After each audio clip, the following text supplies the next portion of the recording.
MBTI로 진정한 나를 알 수 있을까? 현대인들은 게임을 즐긴다. 혹자는 게임이라고 하면 리니지나 롤과 같은 온라인 게임을 떠올릴지 모르겠지만 사실 현대인들이 즐기는 게임에는 한계가 없다. 레이블링 게임이 뚜렷한 트렌드로 등장한 것도 그 때문이다. 레이블이란 사물의 정보를 표시하는 표식이나 사람의 성격을 묘사하는 딱지를 뜻한다. 즉, 레이블링 게임은 자기 정체성을 특정 유형으로 딱지를 붙인 뒤 그 유형이 갖는 라이프 스타일에 동조하거나 추종하는 경향을 말한다. 대표적인 레이블링 게임은 사람을 혈액형으로 분류한 뒤 A형 여자는 소심하고 B형 남자는 자유분방하다는 식으로 딱지를 붙이는 행위다. 이를 혈액형 성격설이라 부르는데 혈액형으로 인간의 성격을 추정하는 방식이다. 사람들은 같은 혈액형끼리 묶어서 유형을 분류하고 혈액형별 성격이나 행동 특성을 규정한다. 그래서 특정한 행동을 보이면 역시 B형 남자군 하면서 혈액형 성격설에 빗대어 상대를 평가한다. 나아가 어떤 혈액형을 가진 사람이 자신과 잘 맞는지 연애궁합으로까지 발전시키는 경우도 있다. 이러한 방식은 심심풀이로는 좋을지 모른다. 하지만 과학적 근거는 상당히 부족한 게 사실이다. 수많은 사람을 A, B, AB, O형 등 단 4가지로 구분하고 같은 유형에 속한 사람은 성격도 비슷할 것이라고 가정하는 것은 아무래도 억지스럽다. 사람에게 특정 레이블을 붙여서 구분하고 분류하는 행위는 과거에도 흔했다. 대한민국에서는 예로부터 김씨, 박씨, 씨 등 성씨만 가지고도 사람을 분류하고 평가하기도 했다. 가령 강씨나 최씨는 고집이 세다는 식으로. 나머지 요소는 깡그리 무시한 채 이름 앞에 붙은 성씨로만 사람을 판단하는 경우도 많았다. 집안과 가문을 중요하게 생각하는 어른 중에는 자녀의 배우자를 고를 때 성씨가 별로라면서 퇴짜를 놓는 경우도 있었다. 이 역시 혈액형 성격설과 유사한 레이블링 게임인데 과학적 근거나 타당성 측면에서는 허접하기 짝이 없는 논리다. 그래서일까? 최근에는 보다 정교해진 레이블링 게임이 생겼다. 바로 MBTI라는 분류 기준이다. MBTI는 마이어스 브릭스 유형 지표를 줄인 표현인데 작가인 캐서린 쿡 브릭스와 그녀의 딸 이자벨 브릭스 마이어스가 카를 융의 초기 분석 심리학 모델을 바탕으로 1944년에 개발한 자기 보고형 성격 유형 검사의 일종이다. MBTI에서는 2개의 태도 지표 외향과 내향, 판단과 인식과 2개의 기능 지표인 감각과 직관, 사고와 감정 등 4가지 지표를 근거로 총 16가지의 성격 유형으로 분류한다. 대한민국에는 1990년경 도입이 되어 학생들의 진로 파악이나 기업의 채용 등에 사용되다가 코로나19 이후 소셜미디어를 통해 대거 확산하면서 MZ세대 사이에서 대중적인 인기를 끌고 있다. 사람들은 왜 개인에게 특정한 딱지를 붙이는 레이블링 게임을 즐기는 것일까? 김남도 교수는 트렌드코리아 2021에서 레이블링 게임이 실존적 불안이 늘어난 현대인들이 자기 정체성을 찾기 위한 노력의 일환으로 진행된 것이라고 분석한다. 또한 코로나 팬데믹으로 실존적 불안이 가중되는 와중에 MBTI 테스트를 필두로 꼰대 레벨 테스트, 대학 교학과 테스트, 샌들러 성격 테스트 등 다수의 자기진단 심리 테스트가 인기를 끌며 자신의 성격 유형을 분석해 인증하는 과정이 유행처럼 퍼졌다고 주장한다. 멀티페르소나의 시대에 여러 정체성을 갖기 시작한 현대인들이 진정한 나를 찾기 위한 방법으로 레이블링 게임에 몰두하게 되었고 유동하는 정체성을 고형화하기 위한 자구책으로 채택되었다는 주장이다. 말하자면 현대인들이 너무 많은 나 속에서 내 안의 나, 진정한 나를 찾기 위한 방법으로 레이블링 게임에 몰두한다는 뜻이다. 한번 생각해보자. MBTI와 같이 간단한 심리 테스트를 통해 내 안의 나, 진정한 자기 정체성을 확인할 수 있을까? 어불성설이다. 정체성이란 어떤 존재에 변하지 않는 성질을 뜻한다. 불교에서는 이를 자성이라고 표현하는데 자기동일성과 같은 말이다. 자기동일성이란 인간에게는 세월이 아무리 흘러도 변함없이 동일하게 유지되는 그 무엇이 있음을 전제로 한다. 이는 현재의 나는 언제나 과거의 나와 같으며 미래의 나와도 이어진다는 생각에 근거한 개념이다. 세월이 아무리 흘러도 변하지 않는 나라는 게 있다는 걸 전제로 한 논리다. 가령 연애 시절에 친절하고 양보심 많았던 남자, 친구가 결혼 이후에도 계속 그러할 것이라고 믿는 것도 이러한 자기동일성에 대한 믿음 때문이다. 정체성, 다시 말해 자기동일성은 누구나 가지고 있는 것일까? 이는 개인마다 다르다. 자신의 정체성을 지키려고 노력하는 사람이 있는가 하면 끊임없이 변신하려는 사람도 있다. 두 유형 중에서 어느 쪽이 더 나은 것일까? 대체로 사람들은 정체성이 명확한 사람을 선호한다. 그가 가진 고유한 성질 때문에 행동을 예측하기가 쉽고 그 결과 안정감을 느낄 수 있기 때문이다. 반면 정체성이 모호한 사람에게는 불편함을 느낄 때가 많다. 고정된 그 무엇이 없기 때문에 행동을 예측하기가 힘들다. 심한 경우 당혹스러울 때도 있다. 오래 만난 동성 친구가 갑자기 성 정체성이 모호하다고 생각될 경우를 상상해보면 쉽게 이해가 갈 것이다. 사람들이 정체성이 명확한 상태를 선호한다면 우리도 자신의 정체성을 명확히 하는 것이 바람직한 것은 아닐까? 여기에 대해서는 사람마다 생각이 다르다.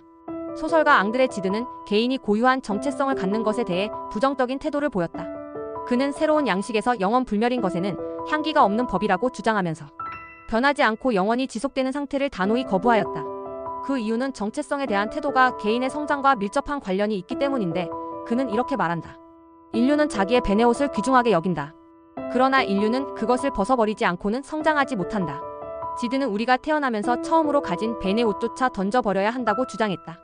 그것이 우리의 성장을 가로막기 때문이다. 우리가 과거의 것들에 집착할수록 새롭게 성장하는데 방해가 된다는 논리다. 그는 또 소크라테스의 유명한 말을 애벌레의 비유를 들어 비판하면서 자신만의 고유한 정체성을 찾으려는 사람들에게 경고하였다. 너 자신을 알라. 위험한 동시에 추악한 격언이다. 스스로를 관찰하는 자는 누구든 발전을 멈춘다.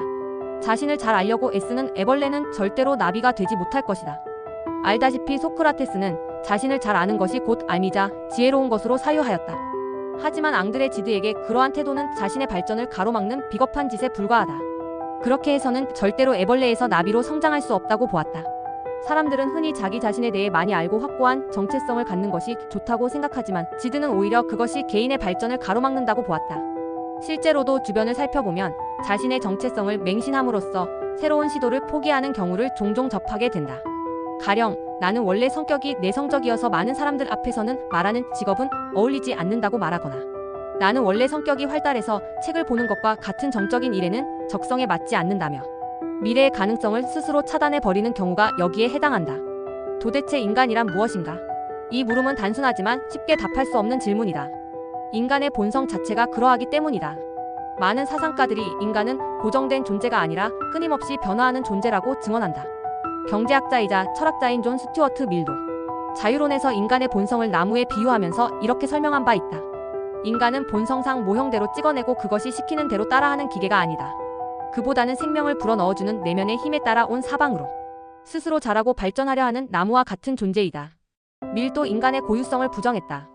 인간은 내면의 힘에 따라 끊임없이 자라고 발전하는 나무와 같은 존재다. 잠재력과 가능성이 무궁무진하다는 뜻이다. 따라서 특정 시점에 칼로 무 자르듯 재단하여 단정적으로 표현할 수 없는 존재다. 프랑스 철학자 앙리 베르그송도 창조적 진화에서 인간의 존재 방식을 다음과 같이 표현했다. 존재한다는 것은 변화하는 것이고 변화한다는 것은 성숙한다는 것이며 성숙한다는 것은 자신을 무한히 창조하는 것으로 이루어진다. 베르그송에 의하면 고정된 상태로 존재하는 것은 물질이지 생명이 아니다. 생명은 끊임없이 변화하고 창조적으로 진화하는 특징을 지녔다. 생명을 가진 인간도 끊임없이 변화하고 성숙하고 무한히 창조하면서 존재한다. 사람은 죽으면 물질로 변하고 만다. 변화를 멈추는 순간 더 이상 생명이 아니기 때문이다. 따라서 인간에게 특정한 레이블을 붙이는 것은 생명성을 부정하고 물질처럼 대하는 것이다. 표현이 적절한지 모르겠지만 도축한 돼지고기에 파란색 도장을 찍는 것과 다르지 않다. 우리가 자신의 진정한 정체성을 찾는 과정은 평생을 바쳐야 하는 필생의 과업이다. 우리는 살면서 한 번도 완성된 자기를 경험하지 못한다. 인간은 언제나 진행형으로만 존재하기 때문이다. 평생에 걸쳐 나는 누구인가? 를 끊임없이 질문하고 성찰하는 과정에서 생의 마지막 순간에라도 찾을 수 있다면 그나마 다행이다. 소설가 헤르만 헤세는 이런 과정을 자기 실현이라고 표현했다. 우리는 더섭고 우리는 형성 도중이며 우리는 가능성이다.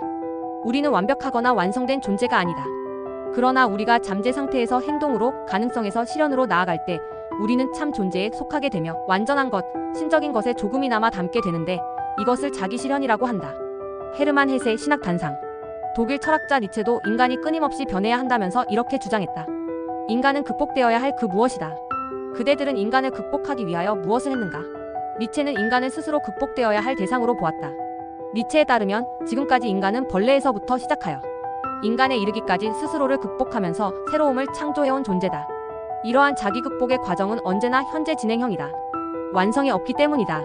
니체는 인간이라면 누구나 자기 극복을 통해 진화해야 한다는 점에서는 어떠한 예외도 두지 않았다.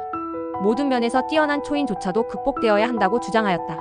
최상의 인간일지라도 아직 극복되어야 할 존재인 것이다. 니체가 보기에 인간의 자기 극복에는 그 어떤 예외도 끝도 없다. 만약 어느 단계에서라도 자기 극복을 멈추면 더 이상 초인이 아니기 때문이다. 결국 인간은 고정된 그 무엇이라고 특정할 수 없는 존재다. 인간은 끊임없이 변화하고 가능성을 실현하고 과거의 자신을 극복하면서 존재하기 때문이다. 이러한 변화와 자기 실현과 자기 극복은 생의 마지막 순간까지 지속해야 할 과제인지도 모른다. 지금 우리에게 시급한 것은 레이블링 게임을 통해 자기 정체성을 확인하는 것이 아니다. 스스로 나는 누구인가? 를 끊임없이 묻고 성찰하면서 자신의 가능성과 잠재력을 발견하기 위한 노력이 필요하다. 현재의 나를 아는 것이 중요한 게 아니라 미래의 나를 찾아가는 과정이 훨씬 중요하다.